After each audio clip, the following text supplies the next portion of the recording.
ଭାରତର ମହାମହିମ ରାଷ୍ଟ୍ରପତି ମାନ୍ୟବର ଶ୍ରୀମତୀ ଦ୍ରୌପଦୀ ମୁର୍ମୁଜୀ, ମାନ୍ୟବର ରାଜ୍ୟପାଳ ଡକ୍ଟର ହରିବାବୁ କୁମ୍ଭମପାଟି ମହୋଦୟ, ମାନ୍ୟବର ବାଚସ୍ପତି ଶ୍ରୀମତୀ ସୁରମାପାଡ଼ି ମହୋଦୟା, ମାନ୍ୟବର ଉପବାଚସ୍ପତି ଶ୍ରୀ ଭବାନୀ ଶଙ୍କର ଭୋଇ ମହୋଦୟ, ମାନ୍ୟବର ବିରୋଧୀ ଦଳର ନେତା ଶ୍ରୀ ନବୀନ ପଟ୍ଟନାୟକ ମହୋଦୟ, ଏଠାରେ ଉପସ୍ଥିତ ମନ୍ତ୍ରିମଣ୍ଡଳର ମାନ୍ୟବର ସଦସ୍ୟ ଓ ସଦସ୍ୟାଗଣ, ଓଡ଼ିଶା ବିଧାନସଭାର ମାନ୍ୟବର ସଦସ୍ୟ ଓ ସଦସ୍ୟାଗଣ, ମାନ୍ୟବର କେନ୍ଦ୍ର ଆଦିବାସୀ ବ୍ୟାପାର କଲ୍ୟାଣ ବ୍ୟାପାର ମନ୍ତ୍ରୀ ଶ୍ରୀ ଜୁଏଲ ରାମ ମହୋଦୟ,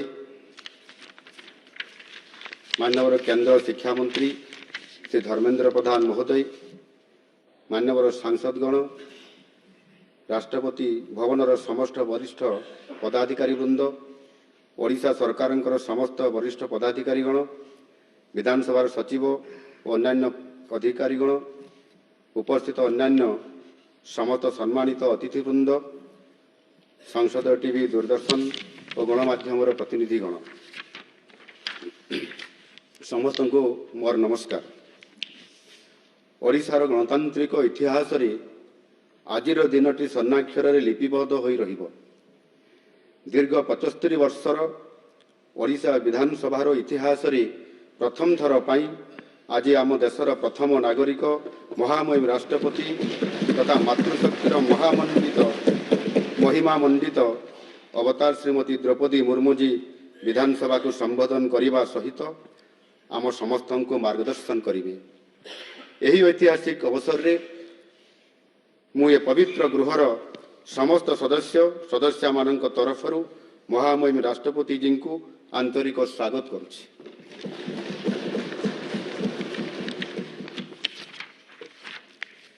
ତାଙ୍କର ସକ୍ରିୟ ଉପସ୍ଥିତି ଆମ ପାଇଁ ଉତ୍ସାହ, ଆନ୍ତରିକତା ଓ ନୂଆ ବିଶ୍ୱାସର ମହୋତ୍ସବ। ଦେଶର ସୌଭାଗ୍ୟ କି ତାଙ୍କ ପରି ଅଗ୍ନି ବିଜୟୀ ମହିୟସୀ ମହିଳା ଆଜି ଦେଶର ସର୍ବୋଚ୍ଚ ଆସନରେ ଅଳଙ୍କୃତା।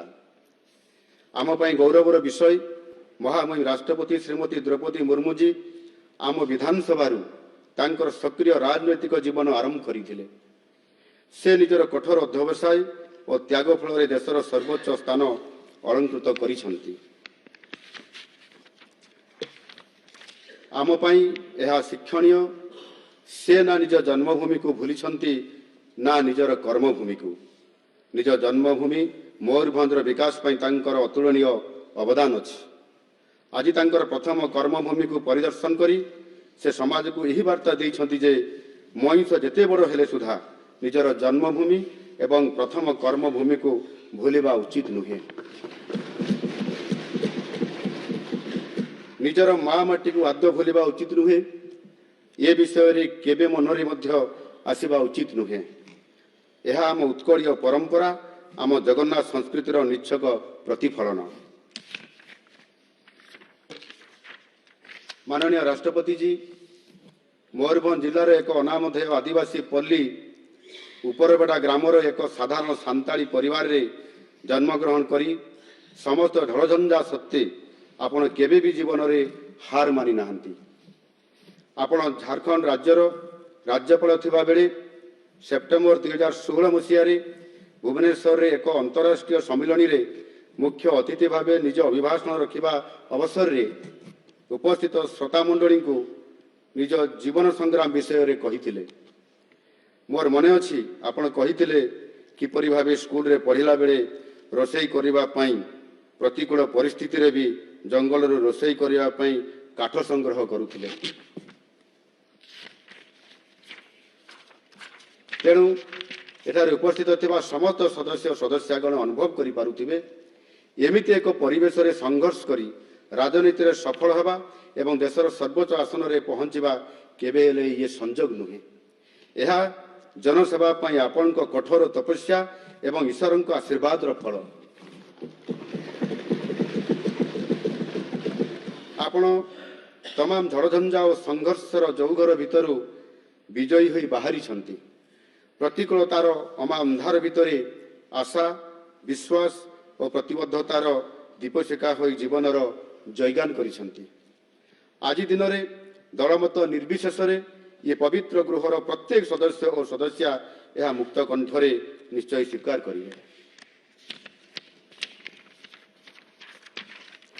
ବ୍ୟକ୍ତିଗତ ଭାବେ ମୁଁ ଅଭିଭୂତ, କାରଣ ମୋ ପରି ଜଣେ ସାଧାରଣ ଆଦିବାସୀ ପରିବାରରେ ଜନ୍ମିତ ସାଧାରଣ ବ୍ୟକ୍ତିକୁ ମାନନୀୟ ରାଷ୍ଟ୍ରପତିଜୀଙ୍କର ମାର୍ଗଦର୍ଶନରେ ଓଡ଼ିଶାବାସୀଙ୍କ ସେବା କରିବା ପାଇଁ ସୁଯୋଗ ମିଳିଛି। ଓଡ଼ିଶା ପରି ରାଜ୍ୟ ଯେଉଁଠାରେ ପ୍ରାୟ 1/4 ଜନସଂଖ୍ୟା ହେଉଛନ୍ତି ଜନଜାତି ସମ୍ପ୍ରଦାୟର, ସେହି ସମ୍ପ୍ରଦାୟରୁ ଦେଶର କନିଷ୍ଠତମ ରାଷ୍ଟ୍ରପତି ତଥା ପ୍ରଥମ ନାଗରିକ ଭାବେ ସେବା କରିବା ପାଇଁ ମାନନୀୟ ଶ୍ରୀମତୀ ଦ୍ରୌପଦୀ ମୁର୍ମୁଜୀଙ୍କୁ ସୁଯୋଗ ମିଳିଛି ଏବଂ ରାଜ୍ୟର ସେବା କରିବା ପାଇଁ ମୁଖ୍ୟ ସେବକ ଭାବେ ମୋତେ ମଧ୍ୟ ସୁଯୋଗ ମିଳିଛି। ଏହା କେବଳ ସମ୍ଭବ ଆଜିର ଭାରତରେ ଏବଂ ଏହି ସୁଯୋଗ ଦେଇଛି ଆମ ଭାରତୀୟ ସମ୍ବିଧାନ।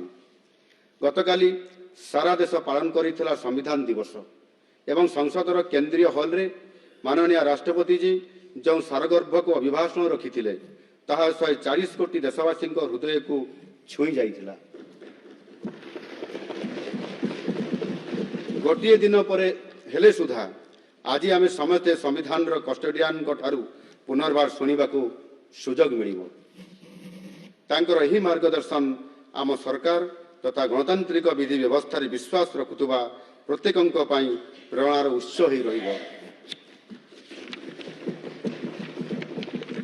ମାନନୀୟ ରାଷ୍ଟ୍ରପତିଜୀ, ଆପଣ ରାଷ୍ଟ୍ରପତି ପଦ ଅଳଙ୍କୃତ କରିବା ପରେ ବହୁବାର ଓଡ଼ିଶା ଆଗମନ କରିଛନ୍ତି।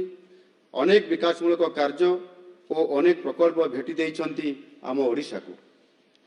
କିନ୍ତୁ ବିଧାନସଭାରେ ଆଜି ଆଗମନ ପୁଣି ଥରେ ଆପଣଙ୍କର ସ୍ୱଚ୍ଛ, ଦକ୍ଷ ଏବଂ ନିପୁଣ କାର୍ଯ୍ୟଶୈଳୀ ବିଷୟରେ ସମସ୍ତ ସ୍ମୃତିକୁ ଜାଗ୍ରତ କରିଛି। ଏହି ପବିତ୍ର ଗୃହରେ ଆପଣଙ୍କର କାର୍ଯ୍ୟଦକ୍ଷତା ପାଇଁ ଆପଣ ପ୍ରଥମ ମହିଳା ଶ୍ରେଷ୍ଠ ବିଧାୟିକା ଭାବରେ ସମ୍ମାନିତ ହୋଇଥିଲେ, ଯାହାକି ସମଗ୍ର ନାରୀ ଜାତି ପାଇଁ ଏକ ଦୃଷ୍ଟାନ୍ତମୂଳକ ଉଦାହରଣ।